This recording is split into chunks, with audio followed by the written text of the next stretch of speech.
This week on Myth, will at last reach the border with India, though the poor monks still have the last leg of their journey ahead of them. This is the 6th episode on the epic tale of Sun Wukong, the Monkey King.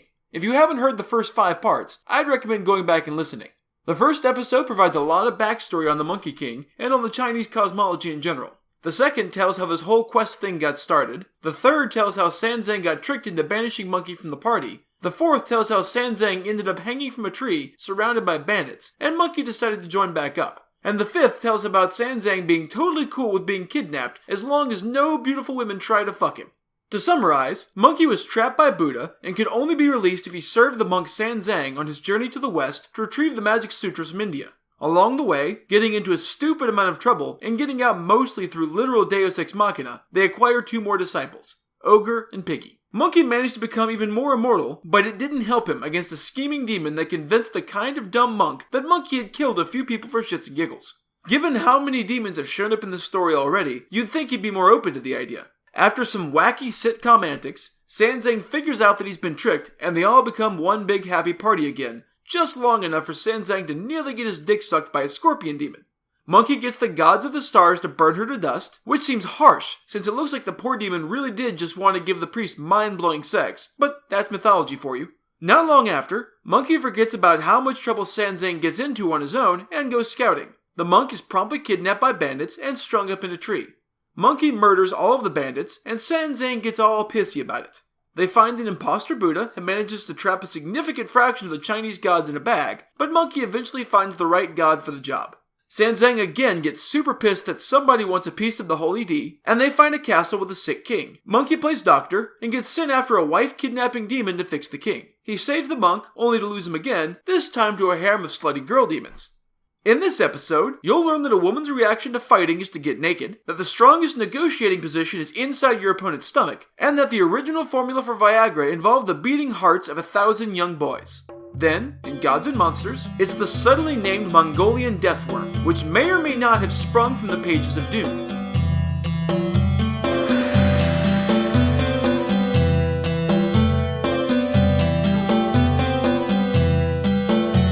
This is the Myths Your Teacher Hated podcast, where I tell the stories of cultures from around the world in all of their original, bloody, uncensored glory. Modern tellings of these stories have become dry and dusty, but I'll be trying to breathe new life into them. This is episode 6F, The King of Destructia. As always, this episode is not safe for work. Monkey turns into a fly and goes spying on the sexy female demons that took Sanzang. He sees the spirits bathing naked in a hot spring. I could kill them all right now in a surprise attack, but it feels wrong to hit a woman, even though I've already done that several times in this trip, so I'll try something else. He turns into an eagle, flies over to the pool, and swoops down. When he rises back into the air, 7 sets of clothes are dangling from his talons. If no one has made a porn parody of this scene yet, somebody needs to get on it. Rule 34 and all that. Monkey returns and tells the others. All Piggy hears is naked ladies, so he runs off with his rake aloft in what is definitely an erection metaphor to see some ass and titties. When they see him being a creepy lech, they use magic to summon silk ropes from their navels, like evil umbilical cords, to wrap him up. Then, they all run giggling into the cave, using their hands to cover their naughty bits from what other magical creeps might be watching. The ropes around Piggy vanish, and he gets to his feet and follows the ladies inside the cave. Stay classy, Piggy. Inside, he sees Sanzang hanging in midair and sobbing like a little kid that just dropped his ice cream. Since the naked girls are hiding from the demon men, they're able to cut the priest down and be on their way. They continue down the road and see a Taoist temple a few hours later. Since they haven't defeated the naked girls yet, you can probably guess that the Taoist is the demon's teacher because no one survives an encounter with the group and all Taoists are evil, especially women and priests. And, I guess, priests who consort with women. The women fled the cave to the temple and see the party arriving. Angry at being literally stripped of their dignity, they tell their master that these assholes tried to kill them. The head priest responds by poisoning the party's tea. Monkey notices something weird in the tea and doesn't drink it, but because he's an asshole, he doesn't warn anyone else. They all pass out, leaving Monkey free to go all renegade cop on their ass. He pulls his staff from behind his ear and makes it about billy club sized, then smacks the priest in the face. The women freak out at the fighting, strip off all their clothes, and again shoot silk rope out of their belly buttons. Monkey sees it coming and is able to break it when it surrounds him and escapes the temple. A plot device disguised as a local god wanders by to tell Monkey that the 7 spirits are actually spiders because duh. Having provided exposition, the god leaves again. Monkey pulls 70 hairs out of his tail and changes them into shadow clone monkeys, complete with staff. The staff has been surrounded by spiderweb by now, so Monkey sings a song, and the clones sing with him, and they all use their staves to rip apart the web to the beat. The clones rush in, and soon return with the 7 women, reverted to their spider demon forms, all with ropes around their necks. "Don't kill us, sir. Please, we're just helpless spider women." "Give me back my 3 friends, and you're free to go." "Master, give the priest back. Don't let him kill us." The Taoist thinks for a moment and says, "Sorry, ladies. I really want to eat the priest, so no. He probably won't kill you." Monkey responds by having his 70 clones smash the spiders into pulp, beating them to death, then they vanish. I guess not wanting to hit a woman didn't last once they became a spider monster. Monkey charges inside to kill this fucker. They fight for a while, and Monkey is getting the upper hand. The priest is feeling tired, so he takes off his belt and then his robe. Monkey laughs. "Dude, getting naked is not going to help things. Don't make this weird." The Taoist pulls off his shirt, revealing 1,000 golden eyes flashing a bright light. Monkey is surrounded by the light and blinded. He tries to jump away, but smashes into the edge of the light. He then turns himself into a pangolin. They're adorable and kind of look like armadillos, and digs under the light. He stays underground for 6 miles before finally coming back out safely away. Monkey is tired and bruised, and he starts crying in frustration and pain. A woman appears from somewhere, probably Kuan Yin, and tells him to go to Mount Purple Cloud, where a sage named Vairamba lives who can help him. In a very anticlimactic moment, the sage has no trouble rounding up the Taoist and also gives Monkey antidote pills for the poison, so they continue on their way. The group travels farther west. One day, an old man appears at the top of a hill. They hear him yell, "Hey guys, don't go that way. Every last person in the continent of Jambu was eaten by demons. It's not safe." Despite the fact that they have faced dozens of demons at this point, Sanzang panics at the news and passes the fuck out, falling from his saddle. Monkey helps him up. "Don't be such a pussy. I can take any demons we find." "Monkey, did you not just hear the nice man say that the demons ate an entire fucking continent?" "He's probably exaggerating. Tell you what, I'll go check." Sanzang snorted. "With your ugly face and foul mouth, there's no way he'll tell you the truth." Monkey thinks for a second, then transforms into a fastidious-looking monk. "How about now?" asks Monkey as he scampers off. "Hey, old man, I need details. What do you know about these demons, huh?" The old man tells him that there are 3 demon kings living in Lion Cave, with 47 or 48,000 lesser demons under their command. Monkey jumps into the clouds to investigate, and soon sees a junior devil dressed like a messenger running along. Monkey transforms himself into a similar demon and catches up.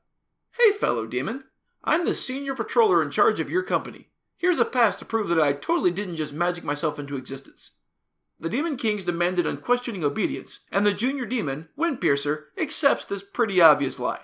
He takes Monkey back to his company. Monkey questions the demons about the chiefs and learns that they have a treasure called the male and female vital principles jars. Anyone they put inside is liquefied in moments, which might be the scariest magic item we've seen yet. Everyone is starting to get suspicious that a superior officer didn't know this, so Monkey kills them all. Then he transforms into the now dead Windpiercer and heads to Lion Cave. He walks into the cave and finds the 3 kings seated in their thrones. He bows. "So you're back, Windpiercer. Did you find the Monkey King?" Monkey bows again. "Sorry, your royal kingliness. I don't dare tell you. Monkey likes to turn himself into a fly and spy on his enemies. He could be here even now planning a sneak attack." "Huh, that's good information, kid. Brothers, we'll just have to kill any fly that comes into the cave. There aren't many here anymore, so if you see one, it's definitely him." While they're talking, Monkey pulls a hair and changes it into a fly, which he sends right at the center demon's face. "Fuck, he's here! Kill him!" Everyone proceeds to engage in some epic Three Stooges shit, trying to kill the fly and mostly hitting each other. Monkey starts giggling and loses control of the transformation enough for his tail to reappear. The third demon seizes Monkey. "Brothers, this little shit almost had us." "Who, Windpiercer?" asked the first. "No, dumbass, Monkey. Look at the tail. He clearly killed Windpiercer and took his place." The second demon says, "Monkey is a slippery little fuck.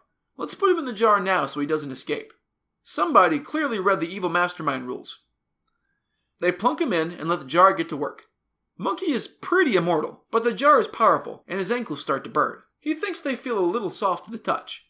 "Well, thanks, Monkey. I'm glad that Buddha gave me 3 life-saving hairs at the beginning of the story that were not mentioned up until now, but definitely happened back at the beginning, which is why I have them now." He pulls the 3 hairs that are as hard as rock instead of soft and supple like the rest of his hair. He changes them. One turns into a steel drill, one into a strip of bamboo, and one into a silk cord. Monkey puts the 3 together to make a hand drill and bores through the jar. The magic escapes through the hole, as does Monkey. The lead king charges at the escaped convict, jaws agape, and Monkey dives into his throat. "I'm not sure that was a good idea, brother," says the second demon. From inside the first demon's stomach, Monkey says, "I think it was a great idea. Now you'll never be hungry again." The demon is now remembering some of the stories he heard and asks Monkey to come back out of his stomach. In response, Monkey practices his martial arts. The demon keels over in pain and vows to guide Sanzang over the mountain if Monkey will just let him be. Monkey does so, but not without a little insurance. He turns one of his hairs into a 400-foot-long rope and ties one end around the demon's heart. The other he keeps with him to prevent treachery. As soon as Monkey appears, the masked demons attack. Monkey yanks on the rope, but can't keep the pressure up and also fight tens of thousands of demons. He decides to hightail it the fuck out of there, since the odds are a little one-sided. Monkey leaps into the clouds and then yanks hard on the rope, dragging the Demon King into the sky by his goddamned heart. He spins around once, then slams the senior demon into the ground with a bone-snapping crash. His two younger brothers beg for mercy and again promise to take Sanzang. They go back to the cave to get a chair to carry the monk. Naturally, instead of meeting the party, they try fighting again. The second demon challenges Monkey, who's really sick of this shit by now. Piggy volunteers to fight this time. Piggy, being an idiot, promptly gets caught by the elephant demon, who drags him back to the cave with his trunk. Monkey sighs and goes off to save the day. Again. Monkey kicks his ass to nothing flat, and he again bargains for his life by promising to take Sanzang across the mountain. Alright, but this is the last time. You try this shit again, and I'll rip your head off and piss in your throat. Got it? The demon nods and leaves. They come back with a chair, and yet another plan to weasel out of the deal. They carry the priest 150 miles to a great walled city. Something about it seems off, and Monkey mutters, "I've got a bad feeling about this." He hears something behind him, and turns to see the third demon swinging a massive halberd at his face. The other two demons attack Piggy and Ogre, and junior demons appear from the forest to carry Sanzang into the city. They fight all day, and Piggy finally makes a mistake and is, as always, captured. Ogre tries to break off his fight and is caught as well, leaving Monkey to fight 3-1. He too is eventually caught, and all three are taken into the city. The third demon, proud that his plan worked, orders everyone tied up until they can be steamed and eaten. Piggy and Ogre are dragged into the steamer where Monkey makes his move. Monkey creates a shadow clone and switches places with it. The demon comes back and puts the fake monkey in the steamer, none the wiser. Then they put Sanzang in with everyone else to cook. Monkey summons the Dragon King of the North Ocean to call in a favor.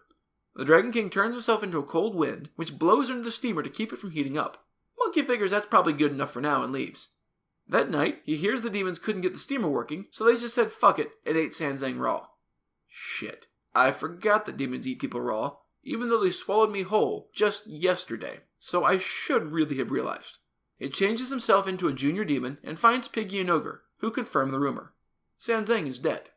Well, this is actually Buddha's fault. If he really wanted to convert people, he should have just set the scriptures east himself. This whole quest is bullshit, honestly, so I don't feel at all guilty about abandoning my friend of a decade to death. Nope. He knows he's lying to himself, so he goes to the Buddha to report the news. Which begs the question, if Monkey could just go there in the first place, why this ridiculous 14-year-long journey? There's really no good answer to that except Buddha said so. Monkey finds Buddha on his throne and tells his story, wringing his tail miserably. Don't sweat it, Monkey. Those were some tough demons. I'll go handle them myself. Which isn't against the rules now because I say so. He catches the elder too quickly, but the younger demon is slippery. Fed up, Buddha creates a lump of raw meat, which the demon snags out of the air because he's a scavenger, and his instincts get the better of him. While the demon is occupied, Buddha destroys the muscles in the demon's wings. Unable to get away, it reverts back to its true form, a golden vulture. God damn it, Monkey. Why did you have to bring Buddha into this? All we wanted to do was kill and eat all of you, and we never even got to do that. That monk is still in the Brocade Fragrance Pavilion. I bet he would have been good steamed. Monkey opens the door to the room and sees an iron trunk, from which can be heard the sounds of a crying, terrified monk. Then, Buddha goes back to where they are trying to go, leaving them to get there the long way around because fuck you, that's why. The group travels on and finds the city that used to be Bixuland, but is now Boy Town. Over the door of each house sits a little boy in a cage. One of them tells Monkey that 3 years ago, an old Taoist came to town with a gorgeous 15-year-old who looked like Kuan Yin. She was presented to the king because 15 was a very normal age to get married at that time. The king proclaimed her his favorite of all his women and called her Queen Beauty. The king seems like kind of a lech.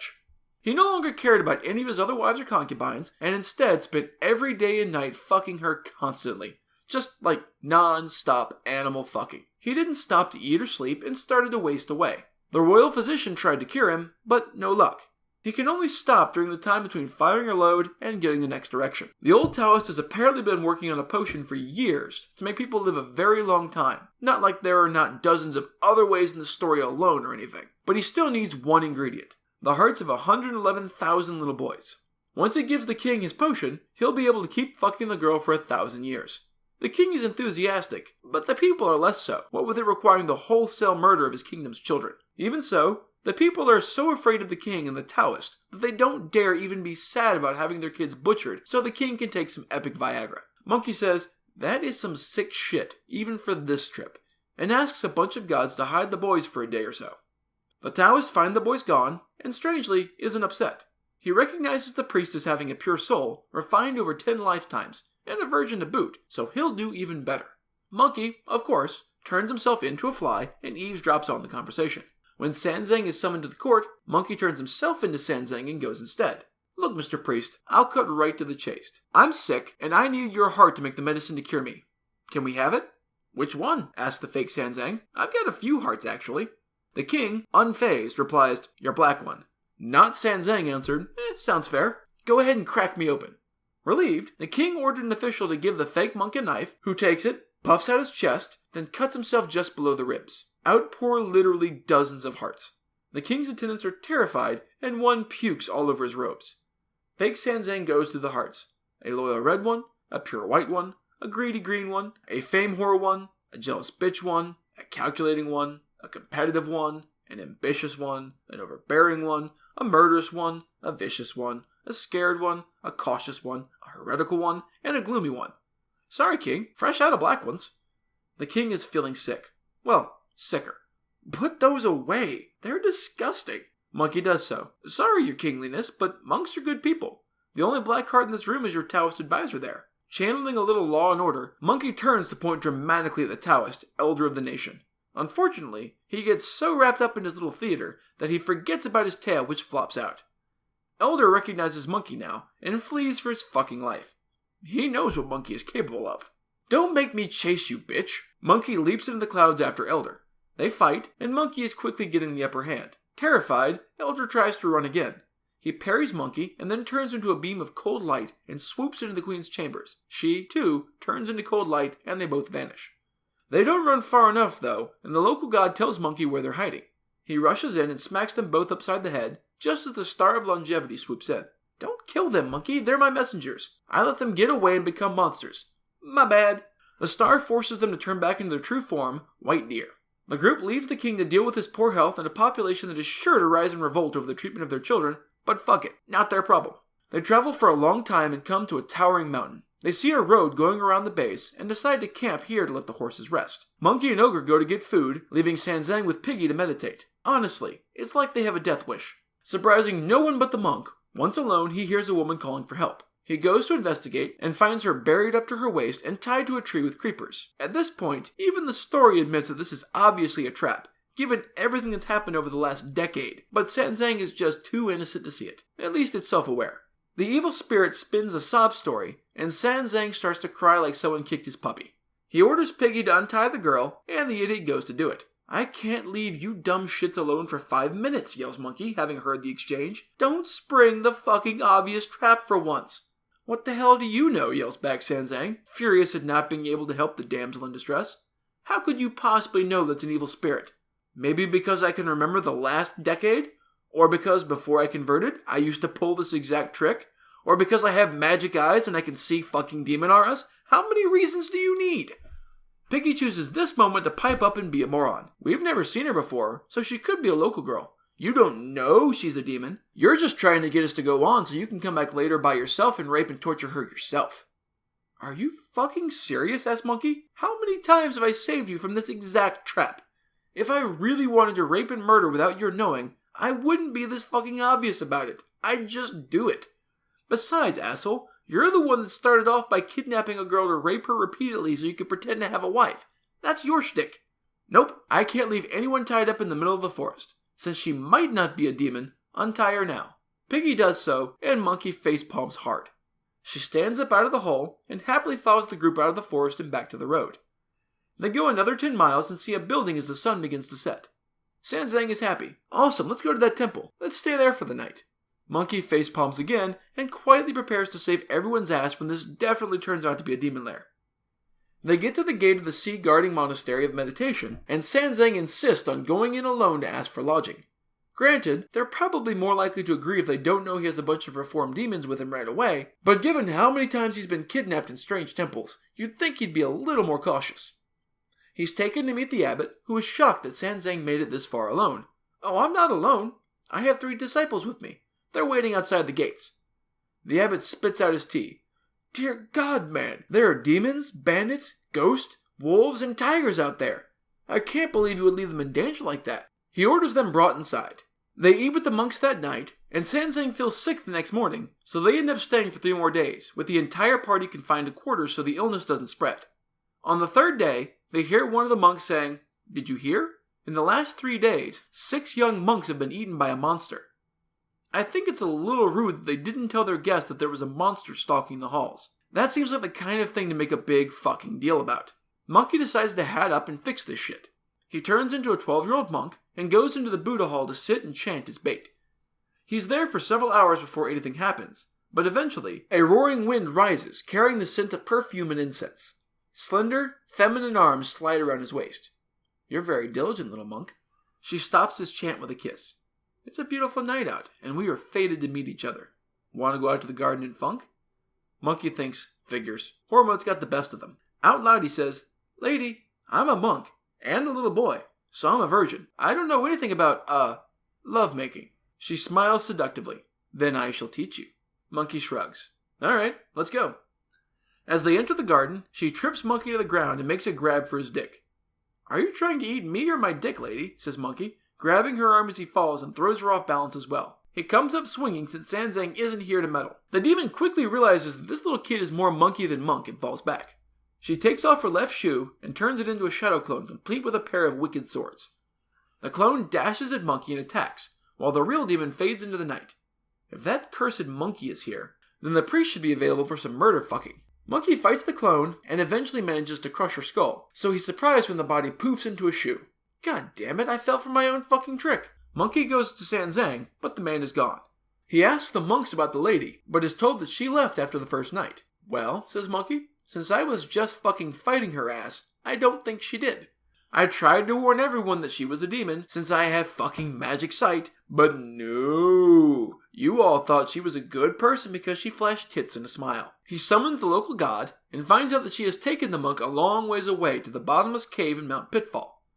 They decide to head out, and since the horse used to be a dragon, it flies along the clouds with them. This again begs the question of why they're taking the dangerous roads if they can all fucking fly hundreds of miles per hour. The answer again appears to be because Buddha said so. They soon reach a towering mountain and land, following a trail along the mountain for another 2 miles. They see 2 she-monsters drawing water from a well and decide to follow them. The 2 she-beasts lead the party 6 miles into the caves before abruptly disappearing. Monkey catches up and sees an archway proclaiming this to be the bottomless cave. These demons really need to read the evil overlord list. Monkey starts to just waltz in, but decides she might recognize him, not to mention being surprised that a stranger is in a cave hidden miles underground, so he turns into a fly and buzzes himself in. He finds the priest sitting in a wooden trellis covered with opaque red paper. He busts a hole through the paper with sheer bloody-mindedness and lands on Sanzang's head. "Hi, buddy. Believe me that she's evil yet?" "Now's not the time, Monkey. Get me out."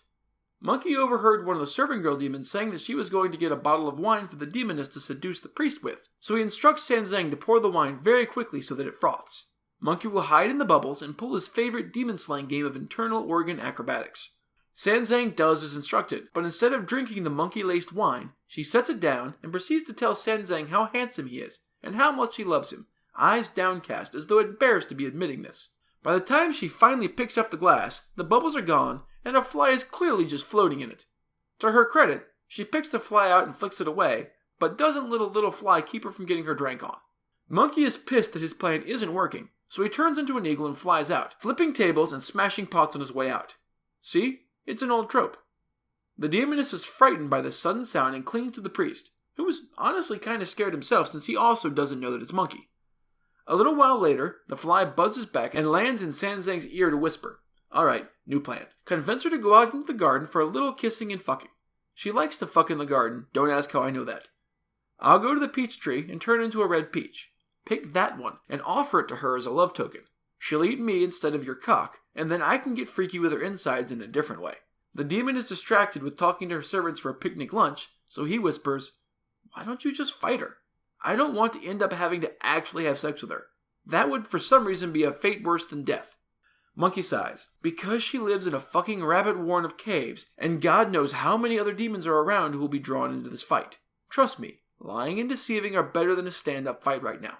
This time, everything goes exactly as planned, and Monkey finds himself holding the demon's heart hostage from the inside again. She agrees to walk the priest out of the cave in return for Monkey getting out of her once that's done.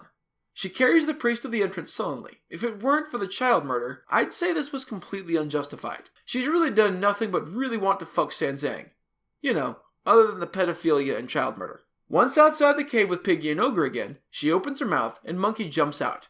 Expecting treachery, Monkey raises his staff to bash her face in, and in response, she draws her swords. Monkey motions to Ogre and Piggy to watch Sanzang and turns to fight. It's not really clear that she was actually going to start a fight until Monkey did, so again, I can't help but wonder if this woman is really all that bad. Again, except for the murdering and eating children. Ogre and Piggy join the fight, and she realizes she's fucked, and not in the fun way. She takes off her right shoe and throws it, once again changing it into a shadow clone. Then she turns into a puff of wind and hides. Seeing Sanzang sitting alone on his horse, she sneaks up, bites through the bridle, and carries Sanzang back into the cave, horse and all. Monkey finally gets the better of the shoe, and is stunned to see it turned into a shoe that she threw. Fuck me, did we really just fall for this trick again? He whirls in the other two. I had this. Why didn't you stay and protect the priest like you were supposed to? I didn't ask for your help. They go back into the cave looking for him, but the demon's house is empty. They're about to leave and search elsewhere when Monkey smells her incense. He follows his nose and comes to a small shrine. The table is carved with dragons and holds the incense burner in 2 tablets, one to honored father Heavenly King Li and one to elder brother 3rd Prince Nezha. Monkey hisses, "This bitch is from the Jade Court." He travels to heaven to complain to King Li about his daughter, who's become an evil spirit. Li, Nezha, an army, and the party go back to the cave, where they find a secret door in the floor of one of the caves to another, smaller cave. Inside, they find a cute cottage with flowers growing out front. It's domestic as shit. This is where she took Sanzang to force him to marry her. They find all of the junior demons in another cave preparing the ceremony, and they charge in and murder everyone red wedding style. The bride and groom are still in the cottage, and when she sees her father, she flings herself to the ground to beg for mercy. The story doesn't say whether she gets it, but given how every other demon has been treated, I tend to think she didn't. The party leaves the possible execution and travels on until they meet an old woman who tells them that they are near to the capital of Destructia and that the king there hates Buddhism. He vowed 2 years ago to kill 10,000 Buddhist monks and has since killed 9,996 monks. He has apparently heard of the party and figures that the four can provide a nice capstone to his mass murder project. The woman says that they must turn back because there is no way around and they will surely die if they go inside. Monkey, being Monkey, decides to try stealth. He finds a nearby inn and steals the clothes of some laborers staying there. "Hey guys, I found these clothes and hats just lying around, so I borrowed them. Let's disguise ourselves as horse dealers and sneak on through." They spend the night in the city at Widow Zhao's inn and decide to sleep in a trunk so that no one will see their bald heads and realize that they are monks.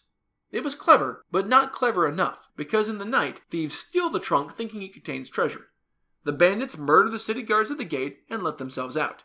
The death of the city police causes a huge uproar, and a force of infantry, cavalry, and bowmen are dispatched to kill the bandits in retaliation. The bandits, being not entirely stupid, realize that it's suicide to try and fight. They ditch the heavy trunk by the roadside and split up to vanish into nearby villages. The revenge force doesn't find any bandits, but they do find the trunk, so they bring it back with them to the city. The group is still inside, having no idea what's happening, except what they've been able to hear of death and violence. The trunk is placed in storage, sealed and under guard until it can be brought to the king the next day for a decision as to what to do with it. Figuring this will all get them hate murdered for being monks, Monkey drills a hole in the chest, turns into an ant, and climbs out. He sneaks out to the palace gates, pulls a bunch of hairs out of his arm, and changes them all into sleeping bugs. He summons a local god, who takes the bugs throughout the palace and the government offices so that everyone official will be asleep. Then, he pulls more hairs and turns them into tiny monkey clones with straight razors. At this point, you half expect Monkey to slit everyone's throat and be done with it, but he is learning restraint and does something far more clever. He has each of the monkeys shave the heads of the government officials. When the king wakes up the next morning, he looks over and sees that his queen is as bald as an egg. What the fuck, wife? Why did you shave your head like a monk? The queen doesn't say anything but points at his head. What, is there something on my... He feels his own bald pate. He rushes into the hall to figure out whose head is going to roll for this, but sees that absolutely everyone has a shaved head. One of the senior advisors says, "Your Highness, everyone has been turned into a monk. I think it's because we killed all those monks." The king is forced to agree, since this seems very logical, and rules that henceforth no more monks should be killed, even though he was just 4 away from a full punch card, but whatever. It's cool, I guess. The next order of business is the trunk. The guards set it down, and Piggy, getting a fucking cramp, bursts out of the trunk and stumbles out. Monkey, who snuck back inside the trunk, helps Sanzang out, and then Ogre. Sanzang is honest, and tells the king that they are monks on a holy quest, and that they slept in the trunk because of the king's order about murdering them. The king apologizes for the wholesale slaughter, and says it's because a monk said a mean thing to him once. That wasn't a disproportionate response. No. He begs the monk to let the whole city convert to Buddhism, which Sanzang graciously accepts. He suggests that they tame the name from Dharma Destructia to Dharma Respectia, which is equally stupid sounding. Then they continue on their way. They soon reach a towering mountain, and Sanzang has a bad feeling about it. For a change of pace, Monkey is the one saying that everything will be totally fine, no worries, mate. Inevitably, there is a demon living on the mountain. This demon has a junior demon that used to live in the Lion Cave, where the 3 demon brothers from early in the story lived, so he knows who they are. He has a revenge plot to capture and eat the monks that killed his last bosses. Pick your 3 best demons who have to be good at transformations and have them turn into your clones. Then, send 1 out to find Monkey, 1 to fight Piggy, and 1 to fight Ogre. While the defenders are busy, we can sneak in and take the monk. Not gonna lie, it's a solid plan. It goes off without a hitch, and Sanzang is once again in the clutches of demons. The king has his servants start the cooking pot to prepare to steam him so they can all eat him. He's smarter than some of the others since he isn't waiting to do the deed. The trio quickly tracks the cave down. Piggy hulks out and smashes a hole in the gates. "Give us Sanzang." We kind of ate him already, but you can have his head." Sure enough, a severed head flies out of the hole to land at their feet. Sanzang's glazed eyes stare up at Piggy in accusation. Monkey snorts. "Lame. It's totally fake. I've thrown enough severed heads around to know what they sound like when they hit the ground. This one's hollow." The servants panic that the ruse didn't work and rush to tell the king. Piggy and Ogre are idiots, but that monkey is some kind of cadaver connoisseur. He knew it was a fake because it didn't sound right. Shit. The trio rushes into the cave right behind the servant, and 100 junior demons launch into battle. They're holding their own until Monkey rips out a handful of hair and changes them into shadow clone monkeys who surround the demons. They flee. Monkey turns himself into a flying ant this time and sails into the cave. He turns his clones into sleep insects and puts the rest of the demons waiting in the cave to sleep. Then he flies up until he sees a small door in the corner of the room. He squeezes under it and sees 2 men tied up. He frees Sanzang, who insists that Monkey also free his new friend, the woodcutter, who was captured and brought here the day before. They take him home and then continue on their merry way. For once, the innocent bystander really was just an innocent bystander. The party continues on and finally comes to the border of India. At long fucking last. Now that we've reached a major milestone in this fuck-diculous journey, it's time for Gods and Monsters. This is a segment where I get into a little more detail about the personalities and history of one of the gods or monsters from this week's pantheon that was not discussed in the main story. This week's monster is the aptly named Mongolian deathworm, so called because its native name, Olgoi Korkoi, is in its metal. It means intestine worm, which is horrifying and accurate for way too many reasons. You know you're in for a treat when the creature has a sci-fi movie dedicated to it. And if there isn't already a death metal band named Mongolian Deathworm, dibs. Like the Popobawa from episode 2, the Deathworm is a cryptid, which means a lot of people believe it exists, but it hasn't officially been discovered yet. For the Western world, the story started in 1926, when American paleontologist Roy Chapman Andrews wrote a book called On the Trail of Ancient Man. He tells of a gathering of officials in Mongolia where he first heard the creature described. None of them had seen it personally, but everyone knew stories of those who had and were certain of its existence and could describe the creature in minute detail. The worm grows to between 2 and 5 feet long, with thick, supple bodies. The story first told Andrews in 1922 by the Mongolian Prime Minister Danbinbazar described the creature as shaped like a sausage, with no head or legs. It is so poisonous that to merely touch it means instant death. In short, it's the possibly real-world version of the sandworms from Dune and Tremors. The latter movie is actually based on the Death Worm, and has to be better than the sci-fi original movie. It is said to live in the most remote parts of the Gobi Desert in Mongolia and China. It hibernates most of the year, only coming active around June and July, usually only surfacing after rainfall, in the fucking desert, which is part of why so few have seen it. Other accounts have described the creature as tunneling underground, creating waves of sand on the surface which can be seen like water breaking around a shark fin. Of course, being rare and reclusive isn't the only reason so few have first-hand accounts. It's also deadly as shit. Its poisonous skin isn't its only weapon. It can also spray venom at a large distance, or electrocute you with an electric discharge. Its venom is corrosive enough to eat metal. Some stories claim that the worm frequently preys on camels, laying its eggs in their intestines to later erupt in deathy, alienesque goodness. Supposedly, its birth in camel guts explains its red, glistening texture, like intestines come to horrible, horrible life. For some reason, it apparently really likes the color yellow, so maybe that's why Curious George and the Man in the Yellow Hat never went to Mongolia. In the early 90s, someone else noted the connection to the fictional dune worms and tried to find the real worms by creating a sand thumper machine like in the book. Predictably, it failed, and Ivan Mackerly went home wormless. Most scientists have ruled it most likely to be sightings of completely mundane burrowing lizards or snakes, but can't definitively rule out its existence, and there are an awful lot of sightings. Probably the most compelling is the blurry video of the creature, which can be found at National Geographic if you're interested. That's it for this episode of Myths Your Teacher Hated. Keep up with new episodes on our Facebook page, on iTunes, on Stitcher, or on TuneIn. Or you can follow us on Twitter as @HardcoreMyth. You can also find news and episodes on our website at mythsyourteacherhated.com.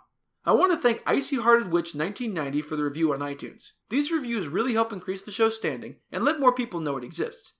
If you have any questions, any gods or monsters you'd want to learn about, or any ideas for future stories that you'd like to hear, feel free to drop me a line. I'm trying to pull as much material from as many different cultures as possible, but there are all sorts of stories that I've never heard, so suggestions are appreciated.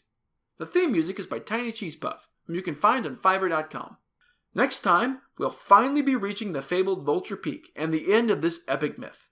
You'll meet the Buddha's mischievous servants with a mean-spirited sense of humor, the world's least useful boat, and proof that if you're in a Chinese myth, you should never, ever promise to do anything ever. Then, in Gods and Monsters, it's the little old lady is the reason you aren't born knowing language. That's all for now. Thanks for listening.